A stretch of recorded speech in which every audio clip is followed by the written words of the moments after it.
विद्यार्थी मित्रांनो, आज आपण विज्ञान आणि तंत्रज्ञान या विषयातील गुरुत्वाकर्षण या प्रकरणातील न्यूटनचा वैश्विक गुरुत्वाकर्षणाचा सिद्धांत या मुद्द्यावरील सोडवलेली उदाहरणे पाहणार आहोत आणि पुस्तकात सोडून दिलेली उदाहरणे अर्थात ती समजून आपण घेणार आहोत.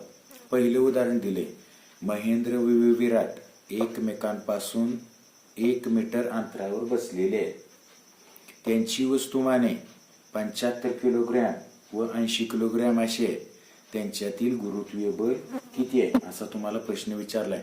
मग अशा प्रकारची उदाहरणं सोडवत असताना अगोदर दिलेली माहिती लिहून घेणं महत्वाचं असतं.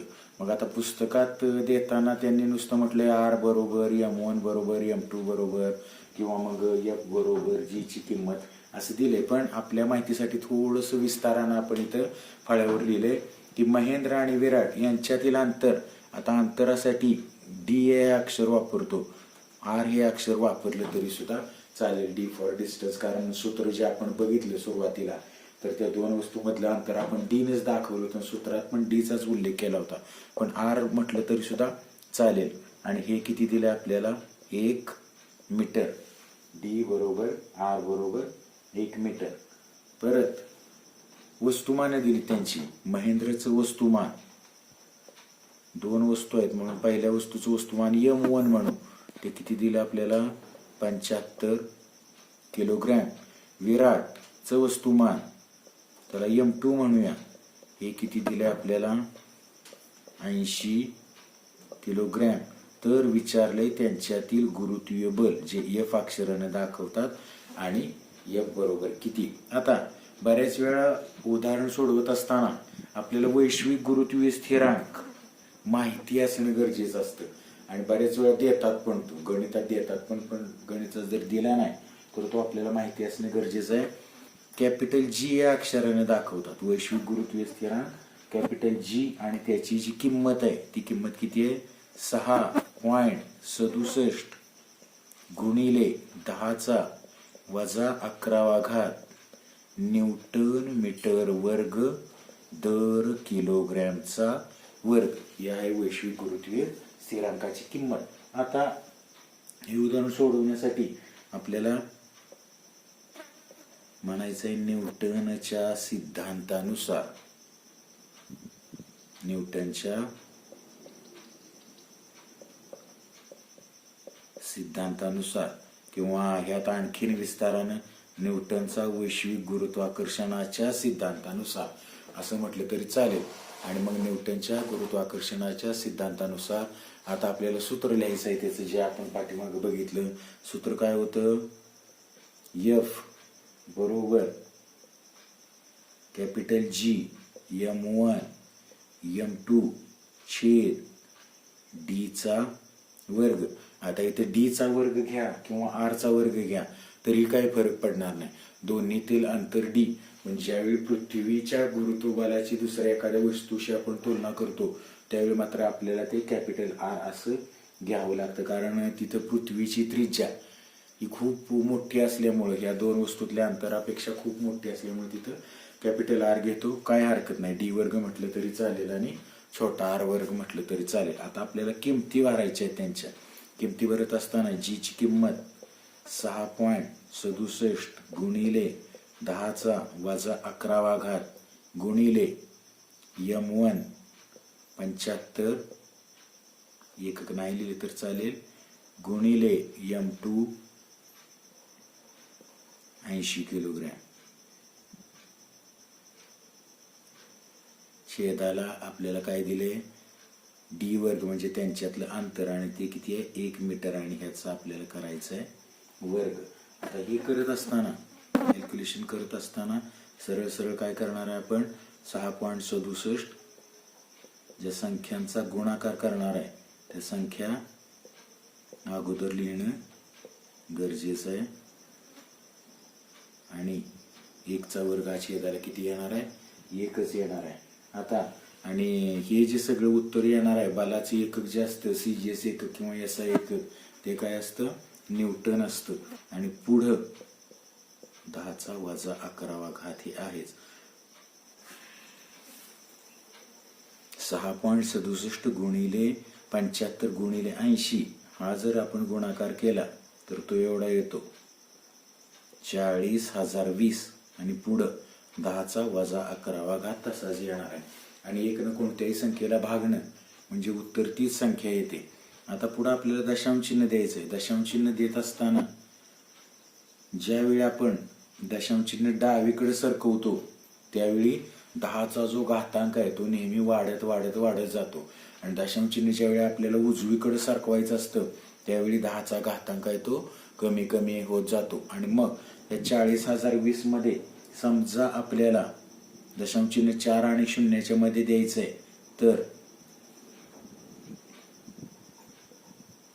म्हणजे घर किती सरकलोय आपण 1 2 3 4 4 घर डावीकडे सरकतोय आणि 4 घर डावीकडे सरकतोय म्हणून 10चा जो घातांक आहे वजा 11 तो वाढून किती होणार आहे वजा 7.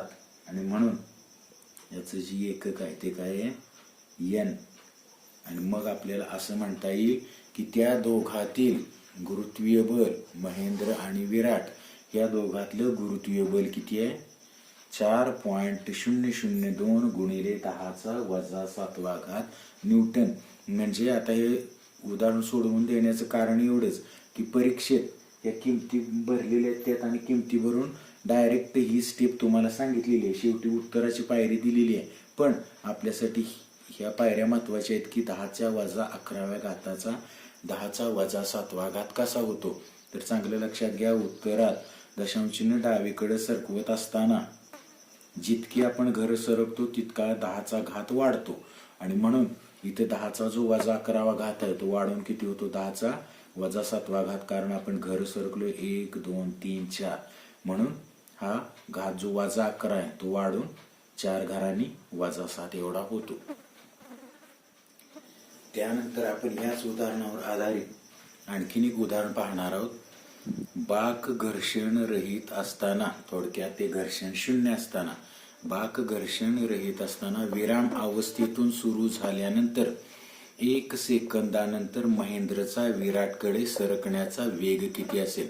आपल्याला माहिती आहे एखादा पदार्थ किंवा एखादी वस्तू ज्यावेळी विराम अवस्थेतून गतिमान होते त्यावेळी तिचा सुरुवातीचा वेग ज्याला आपण यू हे नोटिफिकेशन देतो तर तो सुरुवातीचा वेग नेहमी 0 आपण गृहीत धरून चालतो.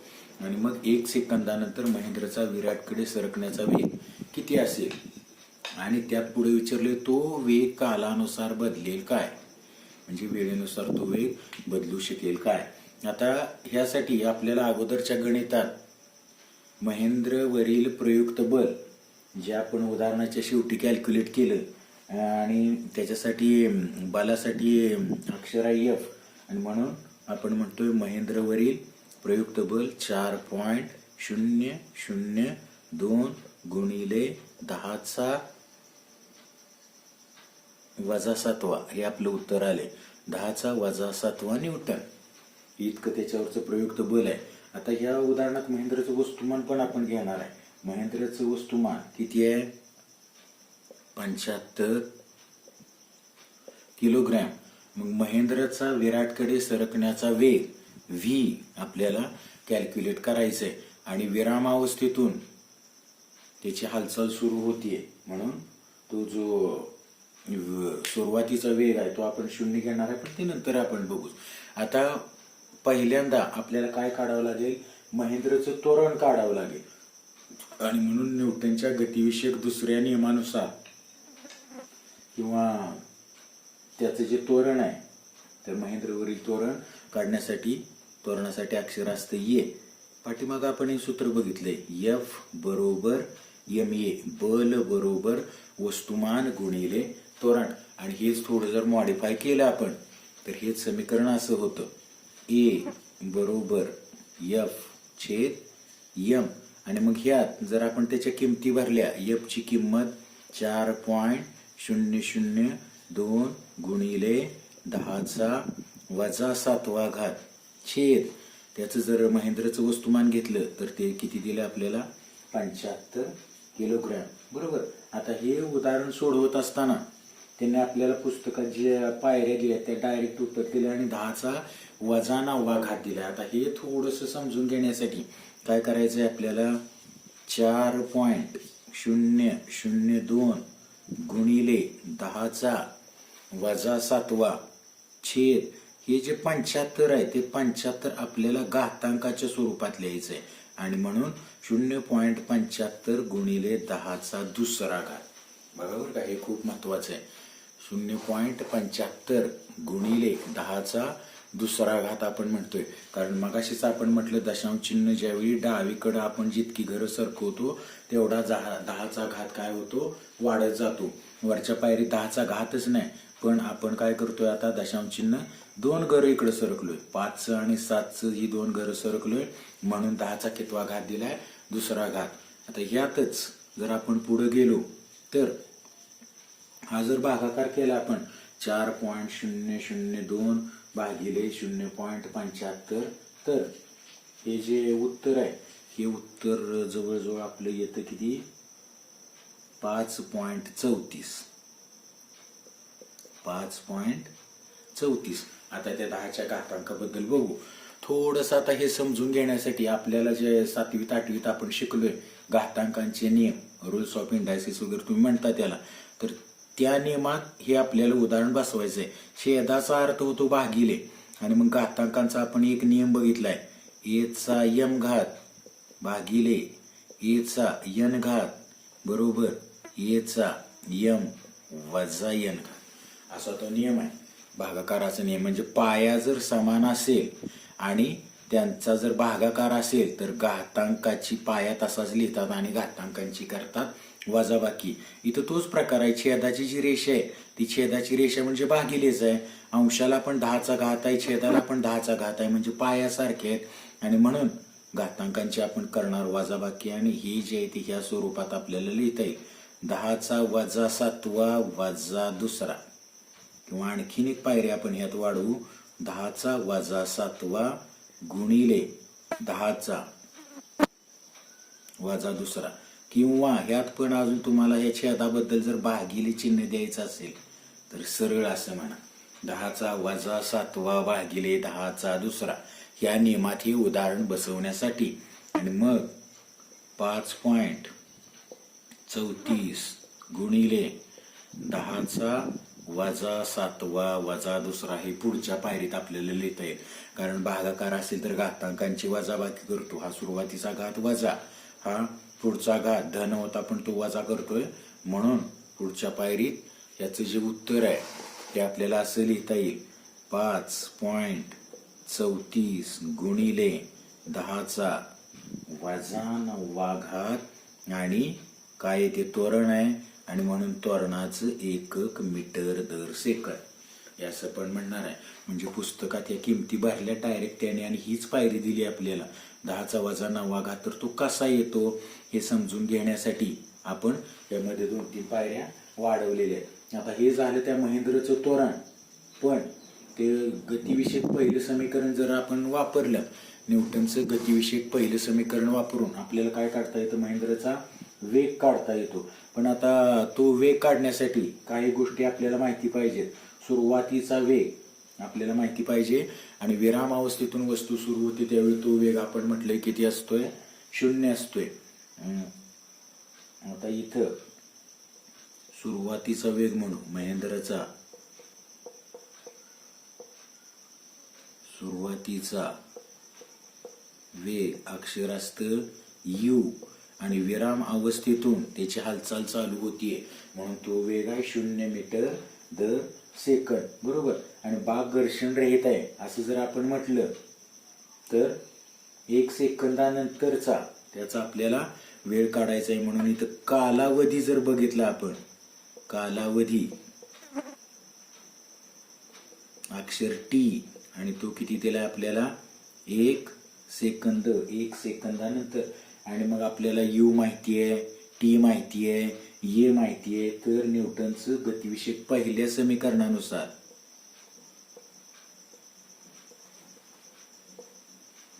न्यूटनच्या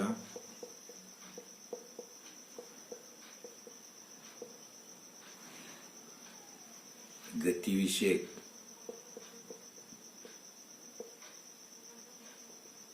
पहिल्या समीकरणानुसार न्यूटनच्या गतिविषयक पहिल्या समीकरणानुसार पहिलं समीकरण आहे न्यूटनचं गतिविषयक व्ही बरोबर यू अधिक एटी. व्ही बरोबर यू अधिक एटी. आणि ह्यात जर आपण किमती जर भरल्या आपल्याला व्ही कॅल्क्युलेट करायचं आहे म्हणून व्ही तसाच यू सुरुवातीचा वेग 0 अधिक तोरण काढले आपण 5.34 गुणिले 10⁻⁹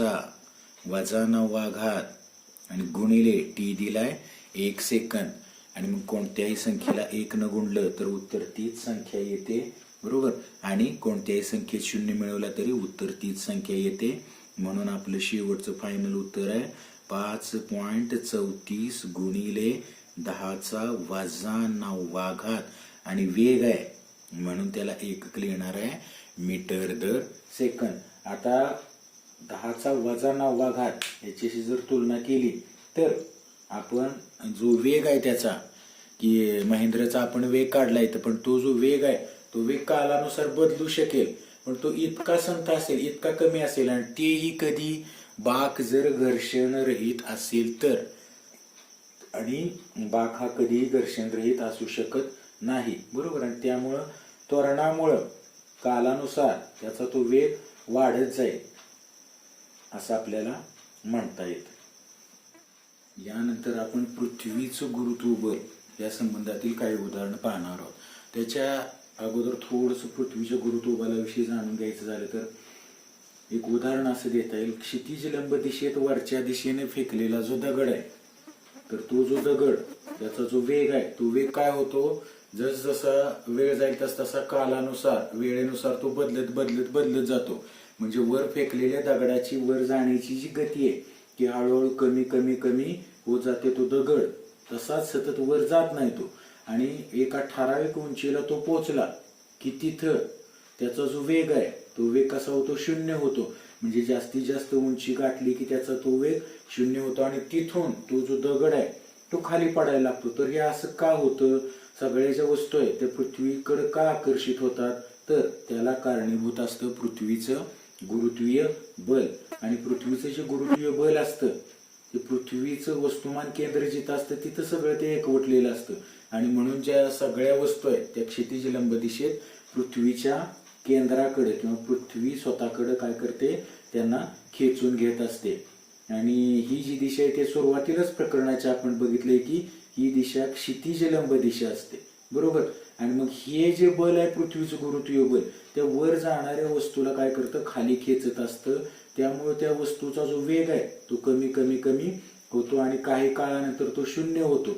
आणि त्याच बलामुळं परत ती वस्तू काय खाली पडते किंवा पृथ्वीच्या केंद्राच्या दिशेनं पृष्ठभागाच्या दिशेने यायला लागते. आणि मग ह्याच्यावरच आधारित उदाहरण दिले. अगोदर जी 2 उदाहरणं आपण बघितली की न्यूटनच्या सिद्धांतानुसार महेंद्र आणि विराट मधलं बल किती किंवा महेंद्रचा विराटकडे सरकण्याचा वेग किती यालाच अनुसरून मी पुढचं उदाहरण आहे. मागील उदाहरणातील महेंद्रवरील पृथ्वीच्या गुरुत्वबलाचे परिमाण काढायचं आहे. म्हणजे महेंद्रचं पृथ्वीवरचं गुरुत्वबल किती त्यासाठी महेंद्रचं वस्तुमान आपण काय करणार आहे विचारात घेणार आहे. आता इथं उदाहरणात देतात बऱ्याच वेळा पृथ्वीचं वस्तुमान देतात पृथ्वीची त्रिज्या देतात. पण आपण म्हटल्याप्रमाणे जसं वैश्विक गुरुत्वीय स्थिरांकाची किंमत पाठ असणं गरजेचं आहे तसंच पृथ्वीचं वस्तुमान आणि पृथ्वीची त्रिज्या ही आपली पाठ असावी. या उदाहरणात आपल्याला दिली असती पृथ्वीचं वस्तुमान. आता 2 वस्तू आहेत महेंद्र आणि पृथ्वी. म्हणून पृथ्वीचं वस्तुमान जर M1 आपण घेतलं तर ते किती दिलंय 6 गुणिले 10⁻24 किलोग्रॅम. पृथ्वीची त्रिज्या दिली आहे. पृथ्वीच्या त्रिज्येसाठी आता हे अंतर जे खूप मोठं आहे आपण घेताना शक्यतो 2 वस्तूतलं अंतर डी या अक्षराने घेतो. पण मगाशी पहिल्या उदाहरणात सांगितलं होतं आपण डी किंवा आर. आणि आर कधी घेतोय आपण पृथ्वीची त्रिज्या वगैरे असेल तर. पण इथं घेताना तो कॅपिटल आर घेतोय आणि तो आपल्याला किती दिलाय 6.4 गुणिले 10⁻⁶ मीटर इतका दिलाय. M2 महेंद्रचं वस्तुमान M2 घेऊ आणि ते पाठीमागच्या उदाहरणात जेवढे दिले तेवढंच आपण घेणार आहे. ते दिले 75 किलोग्रॅम. जी ची किंमत कॅपिटल जी ज्याला तुम्ही वैश्विक गुरुत्वीय स्थिरांक म्हणता, त्याची किंमत 6.67 गुणिले 10⁻11 न्यूटन मीटर वर्ग दर किलोग्रॅम वर्ग. बघा वारंवार ती किंमत येते, पाठ व्हायला पाहिजे तुमची. आणि पृथ्वीचं गुरुत्वबल आपल्याला विचारले, अर्थात ते महेंद्रवरील पृथ्वीचं गुरुत्वबल विचारले आणि त्यासाठी अक्षर आहे F आणि ते आपल्याला कॅल्क्युलेट करायचंय, काढायचंय. आता गुरुत्वीय बलाच्या सिद्धांतानुसार किंवा न्यूटनच्या सिद्धांतानुसार म्हणून, न्यूटनचा गुरुत्वीय बलाचा जो सिद्धांत आहे त्या सिद्धांतानुसार महेंद्रावरचं पृथ्वीचं जे गुरुत्वबल आहे त्यासाठी सूत्र F बरोबर कॅपिटल G M1 M2 छेद, मगाच्या उदाहरणात जसं आपण D चा वर्ग घेतला तसं आता इथं पृथ्वीची त्रिज्या आहे म्हणून कॅपिटल R चा वर्ग घेतोय आपण. आता किमती भरतोय आपण. ह्याच्या G ची किंमत 6.67 गुणिले 10⁻11 गुणिले M1 काय आहे, पृथ्वीचं वस्तुमान 6 गुणिले 10⁻24 किलोग्रॅम, परत M2 75 किलोग्रॅम नाही, एकक नाही लिहिले तर चालेल. हे झाल्या अंशाच्या किमती. आणि छेदाला काय आहे, R चा वर्ग आणि R म्हणजे पृथ्वीची त्रिज्या 6.4 गुणिले 10⁻6 आणि R चा वर्ग आहे म्हणून R ची जी कंसात किंमत लिहिली त्या कंसाचा काय करणार आहे आपण, वर्ग करणार आहे. आता ह्या प्रकारची उदाहरणं सोडवत असताना त्यांनी किमती भरलेल्या आहेत आणि डायरेक्टच आपल्याला उत्तर सांगितले 733 न्यूटन.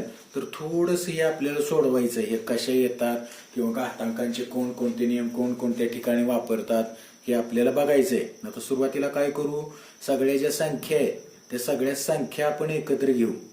6.67 गुणिले 6 गुणिले 75 आणि 10चे घातांक जे आहेत ते थोडेसे पाठीमागत ठेवू आपण, म्हणजे आपल्याला गुणाकार करायला बरं होईल आणि 10च्या घातांकांचे नियमानुसार ते सोडवायला पण बरं पडेल.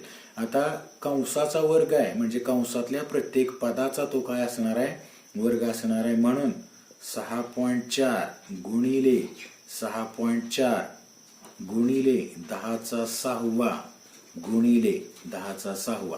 6.4 चा वर्ग म्हणून 2 वेळा 6.4 गुणिले 6.4 चा वर्ग आहे म्हणून 2 वेळा 6.4 गुणिले 6.4 असे लिहिले आणि 10⁻6 आहे म्हणून 10⁻6 गुणिले 10⁻6 असे लिहिले. ह्याच्याऐवजी तुम्हाला आणखीन शॉर्ट मध्ये लिहायचं झालं तर हा एक घातांकाचा नियम आहे, A च्या m घाताचा n घात. हा नियम आहे A च्या m घाताचा n घात आणि तिथं काय होतं A चा m गुणिले n, A चा m गुणिले n. आणि मग A च्या m घाताचा n घात इथं जर आपण वापरला 10⁻6 दुसरा A च्या m घाताचा n घात तर हे 10⁻6 गुणिले 2 10⁻12 हे डायरेक्ट लिहिता येतं. पण थोडंसं ते आपल्याला समजावं म्हणून आपण काय केलंय, ते वर्ग आहे म्हणून ती संख्या 2 वेळा लिहून घेतली. 10चा घातांक वापरून ते तुम्हाला डायरेक्ट पण तसं लिहिता येतं. आता बघा हा गुणाकार किंवा 6.4 गुणिले 6.4 6.67 गुणिले 6 गुणिले 75 गुणाकार आहे. हा गुणाकार करून पहिल्यांदा हा गुणाकार शेवटी करू आपण. या 10च्या घातांकांचं तेवढा अगोदर बघून घेऊ. इथं 10⁻11 गुणिले 10⁻24 हे जर आपण बघितलं तर ह्या नियमात ते बसतं A चा m घात गुणिले A चा n घात बरोबर A चा m अधिक n घात. म्हणजे पाया जर समान असेल आणि त्यांचा जर गुणाकार असेल तर घातांकांची वजाबाकी करतात, पाया आहे तसा लिहितात. 10च पाया आहे, पाया समान आहे आणि म्हणून आपल्याला असं म्हणता येईल 10⁻11 गुणिले 10⁻24 बरोबर 10⁻11 अधिक 24 हे असं म्हणता येणार आहे आपल्याला. ह्या नियमात हे बसवतोय आपण. मग हे जर आपण बघितलं एक घातांक जर बघितले आपण, एक घातांक ऋण आहे, दुसरा घातांक धन आहे आणि गणिताच्या नियमाने एक संख्या धन एक संख्या ऋण असेल तर आपण करतो त्यांची वजाबाकी आणि चिन्ह मात्र मोठ्या संख्येचं देतो. म्हणून अधिक 24 वजा 11 हा येईल 10चा कितवा धन 13वा घात. 10चा धन 13वा घात. हे झालं अंशाबद्दल आणि छेदाबद्दल. पण हाच नियम वापरणार आपण. ए चा एम गुणिले ए चा एन बरोबर ए चा एम अधिक एन. आणि ते जर आपण बघायला गेलो तर इथं आपल्याला ते म्हणता येईल 10चा 6वा गुणिले 10चा 6वा बरोबर 10चा 6 अधिक 6 बरोबर 10चा कितवा 12वा घात. म्हणजे छेदाबद्दल आपल्याला हे मांडता येईल असं. आणि अंशाबद्दल हाच घातांकाचा नियम वापरून किंमत जी होणार आहे ती 10चा कितवा घात होणार आहे 13वा घात अशी होणार आहे. आणि म्हणून 6.67 गुणिले 6 गुणिले 75 गुणिले 10चा 13वा घात. आपल्याला हे 10चा वजा 11 गुणिले 10चा 24 बद्दल 10चा 13वा घात लिहिता येईल. आणि छेदाला 6.4 गुणिले 6.4 गुणिले 10चा 12वा घात लिहिता येईल. इथं आपण दाखवले हे 10चा 12वा घात याप्रमाणे लिहिले किंवा मग सांगितल्याप्रमाणे डायरेक्ट इथं 10च्या 6व्याचा दुसरा म्हणून 10चा 12वा घात लिहिला तरी सुद्धा चालेल. आता पुढं अंशाला 10चा 13वा आहे आणि छेदाला 10चा 12वा आहे. मगाच्या उदाहरणात सांगितल्याप्रमाणे छेदाची रेषा म्हणजे भागिले आणि म्हणून घातांकाचा आणखीन एक इथं नियम आपल्याला वापरायचा आहे. ए चा यम घात छेदाचा अर्थ भागिले घेतोय. ए चा यम भागिले ए चा एन आणि भागाकारात घातांकाची असते वजाबाकी म्हणून ए चा यम वजा एन. आणि हेच आपल्याला 10च्या घाताकाच्या स्वरूपात लिहायचं असेल तर आपल्याला असं म्हणता येईल की 10चा 13वा घात भागिले 10चा 12वा घात. कारण या छेदाच्या रेषेचा अर्थ भागिले असा घेतोय बरोबर. आपल्याला काय लिहिता येईल इथं पुढच्या पायरीत 10चा 13 वजा 12 बरोबर 10चा पहिला घात बरोबर 10चा पहिला घात. ह्याच्यासाठी आपण हे पायऱ्या केलेले आहेत इथं की अंशाला 10चा 13वा छेदाला 10चा 12वा आणि म्हणून भागाकाराचा घातांकांचा नियम वापरतोय आपण. घातांकांची वजाबाकी होते आणि 13 वजा 12 येणार आहे 10चा पहिला. म्हणून इथं 6.67 गुणिले 6 गुणिले 75 छेद 6.4 गुणिले 6.4 आणि इथं म्हटल्याप्रमाणे अंशाला 10चा पहिला घात लिहिणार आहे आपण. 10चा पहिला आणि 10चा पहिला घात म्हणजेच फक्त काय असतो 10 असतो. आणि आता मग नेहमीप्रमाणे आपले कॅल्क्युलेशन आहे. नेहमीप्रमाणेच्या कॅल्क्युलेशन मध्ये काय करायचं आपल्याला या सगळ्या अंशांचा गुणाकार करायचा आहे. या छेदांचा सगळ्या गुणाकार करायचा आहे आणि अंशाला छेदानं जर भागलं आपण तर येणार जे उत्तर आहे आपलं ते किती येतं 733 न्यूटन. आपल्यासाठी समजणं महत्वाचं काय होतं हे जे गुणाकार भागाकार आहे तो आपला एवढा येणारच आहे. पण ह्या 10चे जे घातांक आहे यांचं काय होतं किंवा हे कोणत्या पद्धतीनं सोडवले जातात आणि शेवटी इथं 10च कसा राहतो किंवा 10चा पहिला घात कसा येतो ते आपण या प्रत्येक पायरीत बघितले. त्याचं स्पष्टीकरण पुढे लिहिलंय पुस्तकात. डायरेक्ट आपल्याला त्याचं उत्तर दिले तर हे समजणं थोडंसं महत्वाचं होतं. आणि म्हणून प्रश्नाचा जो भाग आहे की महेंद्रवरील पृथ्वीच्या गुरुत्वीय बलाचे परिमाण काढा. तर महेंद्रवरील पृथ्वीच्या गुरुत्वीय बलाचं परिमाण आहे 733 न्यूटन. आता बघा बरं का थोडंसं आपण जे पहिलं उदाहरण बघितलं महेंद्र आणि महेंद्र आणि विराट मधलं गुरुत्वीय बल. महेंद्र आणि विराट मधलं गुरुत्वीय बल ते किती होतं 4.002 गुणिले 10चा वजा 7वा घात न्यूटन. आणि आता पृथ्वीचं महेंद्रवरचं गुरुत्व बल जर बघितलं तर आपण ते किती आहे 733 न्यूटन. आणि दोन वस्तूंमधल्या गुरुत्वीय बलाची तुलना आणि पृथ्वीचं एखाद्या वस्तूवर असलेले गुरुत्व बल ह्याची जर तुलना केली तर ते जवळजवळ 1.83 गुणिले 10⁹ पट इतकं जास्त आहे. आता ही पट काढण्यासाठी आपल्याला करायचंय काय, 733 भागिले 4.002 गुणिले 10⁻⁷ हा भागाकार तुम्हाला करायचा आहे. आणि हा भागाकार जर तुम्ही केला तर येणार उत्तर एवढं येणार आहे. म्हणजे थोडक्यात आपल्याला काय करायचं, 733 छेद 4.002 गुणिले 10⁻⁷ हा भागाकार तुम्हाला करायचा आहे. आणि हा भागाकार करत असताना समजा दशांश चिन्ह जर आपण उजवीकडे 2 घर सरकलो तर हा घातक कमी होणार आहे आपला. बघा मी काय म्हणतोय, 733 छेद 400.2 2 घर उजवीकडे सरकतोय आणि म्हणून -7 जो घात आहे तो कमी होऊन कितवा होणार आहे, -9 होणार. आणि मग हा जर भागाकार केला 733 भागिले 400.02 तर तो येईल 1.83. आणि हा परत घातांकांचा नियम आणखीन एक इथं वापरता येईल.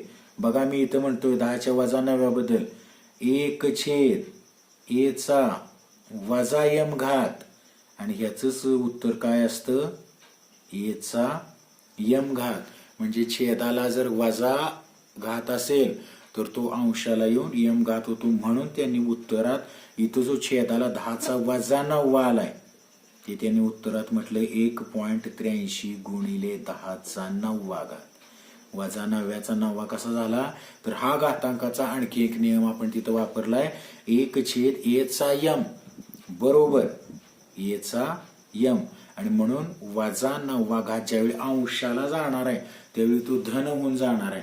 म्हणून पहिल्या महेंद्र आणि विराट मधल्या गुरुत्वीय बलाची तुलना पृथ्वी आणि महेंद्रवरल्या गुरुत्वीय बलाच्या तुलनेशी जर केली तर पृथ्वीचं महेंद्रवरचं असलेलं गुरुत्व बल हे महेंद्र आणि विराट मध्ये असलेल्या गुरुत्वीय बलाच्या 1.83 गुणिले 10⁹ पट खूप खूप जास्त आहे. हे तुमच्या लक्षात यायला पाहिजे.